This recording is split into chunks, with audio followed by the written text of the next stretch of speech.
Hello everyone, my name's Levi, and today I have a list of 10 difficult books that I want to read in the near future that you may or may not want to read as well. I guess that's the point of watching this video, right? So for a little rundown on how this is going to work, I ordered this list chronologically, and I'm essentially just going to pick up a book if I have it. I don't have all these books yet, I should say, because I do like to own my books. And we're going to talk about what the book is about from my perspective. I've done some research online into these books to kind of figure out, one, what the book's about, as well as two, what makes it so difficult. So I'm going to try to summarize that, but obviously, like I said, I haven't read these books yet. This is the list of books I want to read. So I may be off base on some things. If you've read these books and I am off base, please let me know what I got wrong. I always appreciate you guys' comments correcting me because I get a lot of things wrong. Also, in regards to genre, it kind of skips all over the place. We have like some classics, we have some postmodern novels, we have some fantasy, a little bit of sci-fi as well. It's all over the place, but it is just 10 books that I thought made a good list that I wanted to share with you guys. So that's what we're doing. Also, I'm gonna have timestamps in the description as well as on the bar, so you can skip to the next book or skip around depending on what you want to actually hear about, because I know that everyone's not gonna be interested in every one of these books. So if I get to a book that you aren't particularly interested in, feel free to skip it. And since this is still a new channel, I really appreciate any support that it gets left on the video. So if you could like, comment, and subscribe, I really appreciate those things. Let's just get into the books though. So currently I don't have the first book, but I'll put a picture of it up here somewhere, and that is Paradise Lost by John Milton. Paradise Lost, written in 1667, is a reimagining of the Christian biblical story of the fall of man, or Genesis in the Bible. From what I've read online, it seems like it really focuses on the rebellion of Satan as well as the subsequent temptation of Adam and Eve. Milton dives deep into themes of obedience, free will, and the nature of evil, and it's all written in verse. Now let's get into why it's difficult. First of all, it's poetry. I have tried reading some poetry since rediscovering reading, and it seems to be an extreme hit or miss for me. I either really enjoy the poem and it resonates with me, or I just feel like I have no idea what I just read, and I don't know how to find a middle ground. And it's not just poetry, it's also epic poetry, which means it's long and sprawling, and it's written in verse, like I mentioned. Now, I have had some experience reading some Shakespeare, which is written in verse, and it's pretty intimidating if you haven't read it before. And on top of this, I mean, it's written in the 17th century, so it's going to be filled with like really ancient references that I'm not going to understand, as well as archaic language. And then I've heard it has very long and sprawling sentences sometimes that can make it very difficult to read. But overall, I've heard it's a very powerful story once you actually get in the flow of things. And from my experience reading Shakespeare, I think I can get in the flow of verse. It just takes time and a lot of grueling mental effort, but I want to put it in for this book. Our second book in the list I do have, and that is Charles Dickens' Bleak House. As to what this book's about, I'm just going to read the back of it. It says, the protracted inheritance case of Jarndyce versus Jarndyce is winding its way endlessly through the law courts. Meanwhile, the orphan Esther Summerson narrates a mysterious story in which the lives of a disparate cast of characters becomes increasingly intertwined as matters of parentage, love, and murder loom scandalously across the murky backdrop of Victorian London. In his savagely satirical, moving, and tragic thriller, Dickens exposes the repression, cruelty, greed, and prejudice at the heart of British society. That sounds super interesting to me. And it's also, I believe, one of Dickens' larger books. It's a big one. Also, this book is flappy. And from what I've read about why this book is so difficult, first off, I have picked up, at least briefly, a Dickens novel before, and I am familiar that he likes to write mile-long sentences. So in a book this long, he can write 10-mile-long sentences. So I imagine that that's part of the reason that it's difficult. And not only is this a long novel, well, relatively long, but it's also Victorian, and it was written in 1853, and it's covering a legal case. So it's gonna be, I would imagine, filled with archaic language as well as legalese, and probably sound somewhat posh for all my Brits out there. But I will be lying if I said I didn't want to read this. Charles Dickens is a writer that I really want to explore more, and I would like to explore a lot of his works, and this is one that I definitely want to get to eventually. And I haven't read a novel focused on a inheritance case before, and I think a legal type book sounds really interesting. In theory, maybe I won't enjoy it as much as after I get 600 pages in or so, but if I do want to read one of those novels, there can't be a better place to start than with the classic written by Dickens, I imagine. So yeah, that's why it made the list. Our third is a novel I really should own, but surprisingly I just haven't found a used copy of whenever I go out and shop at my local thrift stores and used bookstores, which is, I should say, how most of these books are bought. I normally don't buy new books that often. I'm normally just picking up books at used bookstores. And that is War and Peace by Leo Tolstoy. From what I understand about the novel, it's set during the Napoleonic War, where we follow like Russian aristocrats and soldiers and families, and as they navigate things like war, love, and just history itself. I think it has elements of romance, it has elements of philosophy, as a lot of Russian literature does, and it has just also a sweeping epic. Now, why is this book difficult? First off, this is our first notoriously difficult book on this list, I would say. Paradise Lost and Bleak House are difficult novels, but they're not novels that typically come up whenever you discuss the most difficult novels to read. War and Peace very well could. The main reason I think this book would be considered difficult is that it's just really, really long. This book comes in at 1,200 pages, and from what I understand, it doesn't just test your attention span, but it also tests your stamina. There are difficult Russian names, as well as long cast lists, and there's also chapters that I've read about or heard about online where it completely break away from the characters' point of views and talk just entirely about the history of whatever's happening. It's also deeply filled with a lot of philosophical treatises, from what I understand, as is a lot of Russian literature. And I imagine it's definitely going to test my patience when I actually get around to reading it, but I'm excited to pick it up nonetheless when that time does come. I don't think it'll be the first place I go in Russian literature. I have some other books that I want to explore first, but it is definitely one that's on my radar and something that I have to get to at some point. Following War and Peace, we have a book that is even more famous for being ridiculously long, and that is In Search of Lost Time by Marcel Proust. Spanning 7 volumes, this monumental work follows the narrator's reflections on memory, art, time. It begins with a simple bite of a Madeleine and then spirals into a kaleidoscope of remembrance and introspection that reshapes how we think about remembering things. Now, why is this considered difficult? I said it was 7 volumes, it's over 1,000,000 words. That is long. Now, I said Dickens had long sentences, but from what I've read online, Proust's sentences can go on in pages and go in loops like a ridiculously long jazz solo or something. And I've also heard that nothing in this book happens quickly, but that's also kind of the point. It's kind of a meditation on how we love, how we remember things, and these type of human emotions from what I've read from spoiler-free reviews of people who have read it. It's definitely one that seems very daunting just based on length. I mean, a book over 1,000,000 words sounds preposterous, but it is one that sounds very human, and I love those type of books. So even though it may be a very slow and long read, eventually I do want to sit down with it. Our 5th book is notorious for these type of lists. It was written in 1922, and it is James Joyce's Ulysses. The back of this novel says, "A literary tour de force by one of Ireland's greatest ever writers. This stunning experimental novel tells the tale of a single day in the lives of Leopold Bloom and Stephen Dedalus, 16th of June, 1904. Through these characters, he paints a portrait of society in early 20th century Dublin." I'm also vaguely familiar that this is a reimagining, retelling, something along the sorts of Homer's The Odyssey. So I will be reading some Homer before I ever get to this.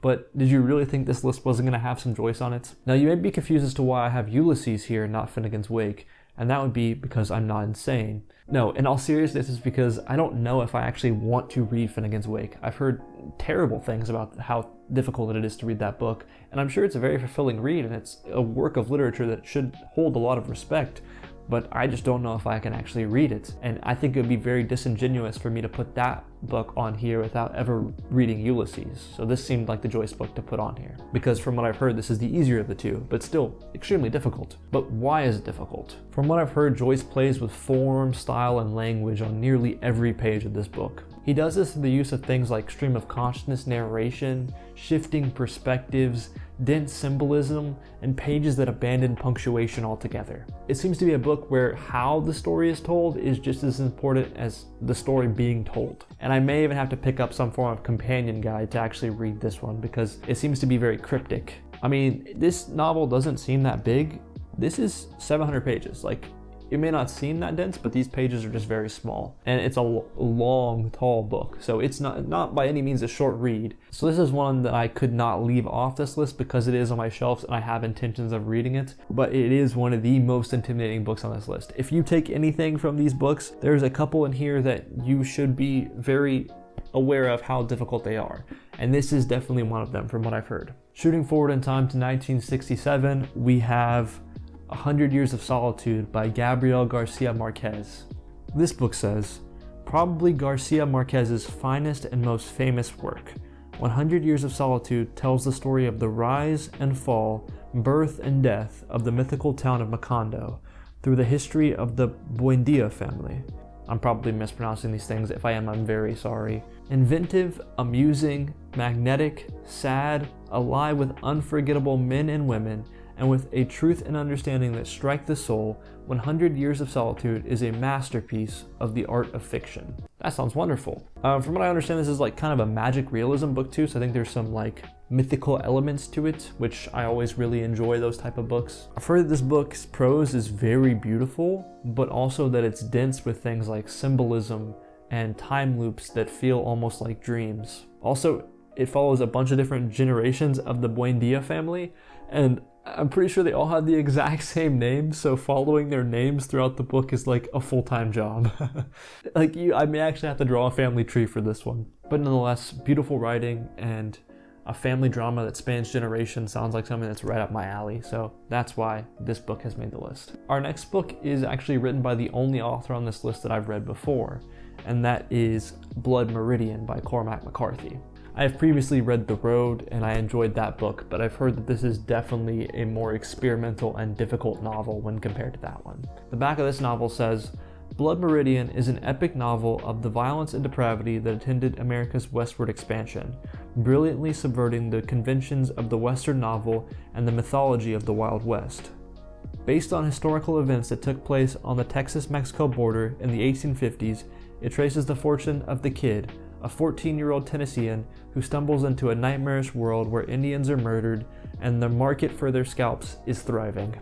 I've heard this book is gruesome, so keep that in mind. I don't know about all these other books, but I know this one's gruesome, so I feel like I should warn you guys for that. Now, why is this book difficult? First off, McCarthy was very famous for his punctuation usage. Like I said, I've read The Road, so he doesn't use quotation marks there, and I think that this may do the same, maybe even do more extreme things. His style is very unflinching. If we look at any page, it seems like there's not very many paragraph breaks, and there's just very long passages.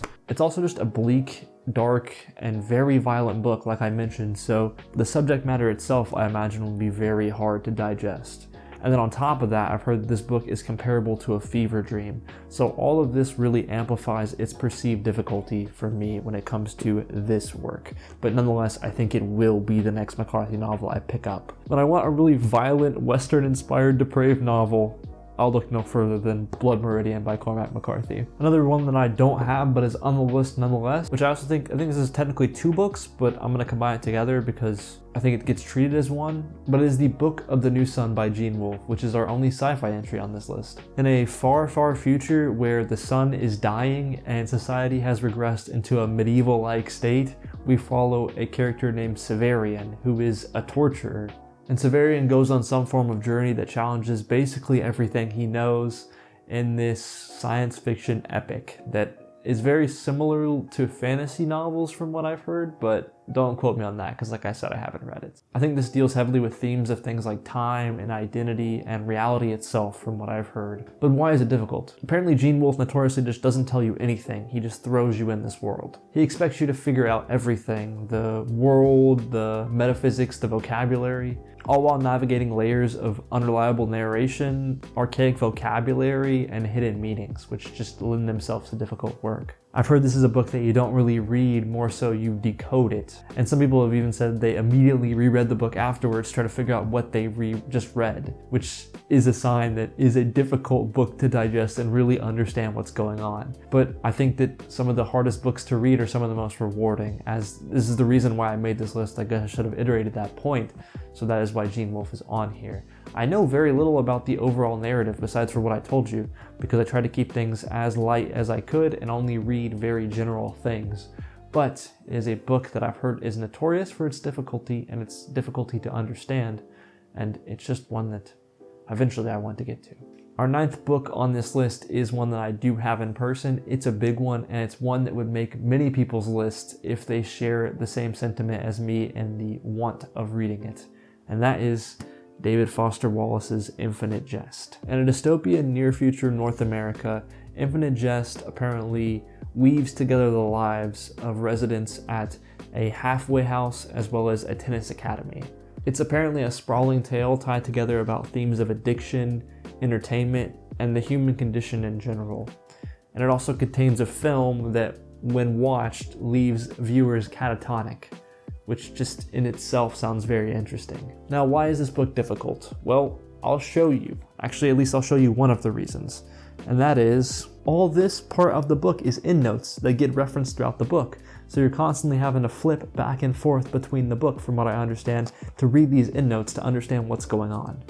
It kind of lends itself to like taking you out of the story to have to go read something else, and then you have to go back and remember what you're reading, which just overall sounds like a very different reading experience than I'm normally used to. And I've heard that some of these endnotes even have their own footnotes. So it's like you could be reading a passage and then you have to read a endnote and then you have to read a footnote about that endnote, which is so deep and meta almost in a way. It just sounds very intimidating. And also, this is just a big book. Like, this is about over 1,000 pages with the footnotes, and there's a lot of words on these pages because it's a tall book as well. I've also heard that the timeline is a bit hard to fully understand because there's something called like subsidized time or something where corporations sponsor years. So instead of having like 2001, the year is now called some type of corporation name, and it makes it hard to understand where events take place, as well as you're constantly hopping between different POVs that don't seem to be connected.